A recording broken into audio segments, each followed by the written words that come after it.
Actualmente es rectora de la Universidad EAN en Bogotá y copresidente de la evaluación global en valores de la biodiversidad.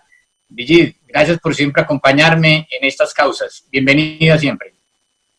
Muchas gracias, senador. Muy gentil por la invitación y además por los ajustes de última hora que yo sé que implica siempre estas audiencias tan complejas. Yo quisiera hacer una reflexión sobre el tema de soberanía tecnológica y biodiversidad, por supuesto, derivado de mi experiencia en el Instituto Humboldt y mi relacionamiento con el Ministerio de Ambiente y Desarrollo Sostenible.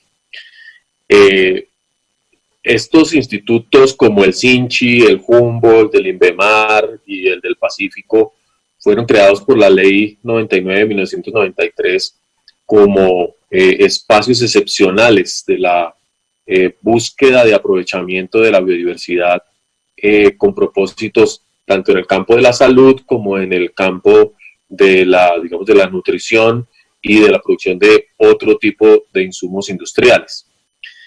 Lamentablemente, ese esfuerzo tan gigantesco solo ha dado frutos parciales, porque los institutos se dedicaron más a los temas de caracterización, a unos temas más genéricos de orientación de la política de conservación y manejo de la biodiversidad in situ, pero realmente nunca hubo las inversiones que acompañaban uno de sus principales propósitos, que era construir una red de laboratorios, construir una capacidad de prospección biológica en el territorio con todas las normas y los ajustes que se requería para hacerlo.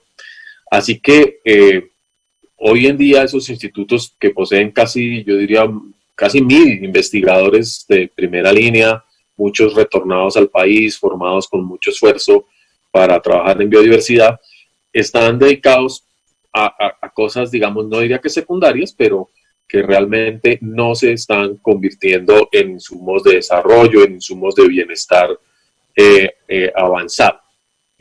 Yo creo que hay un problema central en la interpretación del papel de la innovación tecnológica desde el sector ambiental. El Ministerio de Ambiente y Desarrollo Sostenible no es en absoluto la agencia que debe promover ese aprovechamiento de recursos que está siempre en otros sectores o que siempre requiere la competencia de otros sectores, porque tiene demasiadas tareas desde el punto de vista de su autoridad ambiental y de ser orientador de la política.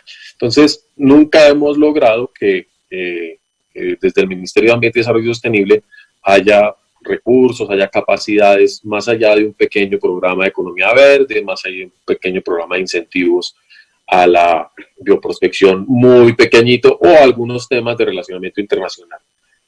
Uno quisiera ver una relación tan constructiva de su sector con la investigación y la innovación como el que ha logrado el Ministerio de Agricultura con Agrosavia, un logro además muy importante del doctor Juan Lucas, donde la agenda es mucho más práctica, la agenda la plantean los gremios, los asociados a Agrosavia, y donde la investigación tiene una orientación muchísimo más aplicada.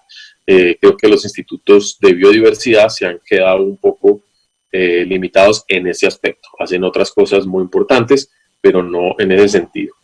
Creo además que como esa noción de innovación tecnológica en biodiversidad lleva a una serie de productos comerciales, a una serie de productos que también requieren otro tipo de tecnologías, pues no hemos podido cruzar esa barrera con Mincomercio, con el Ministerio de las TIC, para realmente llevar la biodiversidad a unos niveles muchísimo más altos de valor agregado. Hay un ejemplo muy triste, por ejemplo, de esa desconexión. El MINTIC invirtió hace ya mucho tiempo, creo que 5 o 6 mil millones de pesos en la constitución del Centro de Genómica, del Centro Computacional y de Genómica del Eje Cafetero, con varias de las universidades de la región.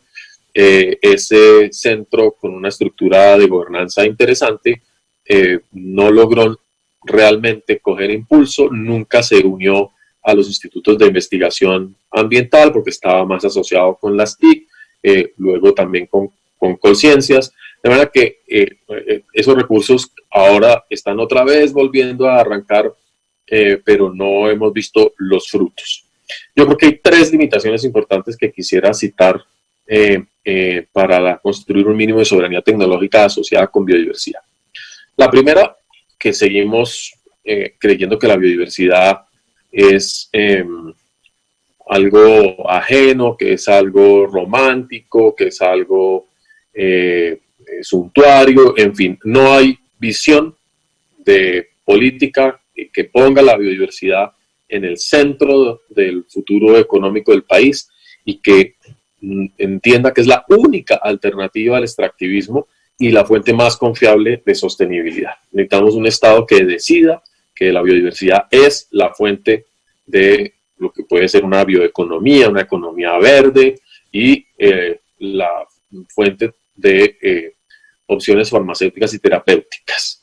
Y no solamente humanas, sino también animales. Necesitamos desarrollar una gran cantidad de opciones de uso de la biodiversidad en nutrición animal, en farmacéutica animal. Hay muchos otros países que son mucho menos afortunados que nosotros en términos de riqueza biológica, que le han sacado más provecho a la escasez. El segundo tema es la ausencia del direccionamiento de recursos. Habiendo recursos, como el sector ambiental no tiene una agenda de uso de la biodiversidad, realmente no incide de manera decidida en, por ejemplo, los fondos de regalías, las compensaciones, y nuevamente opera siempre desde la perspectiva de una autoridad ambiental que exige un cumplimiento de normas con una perspectiva muy cerrada.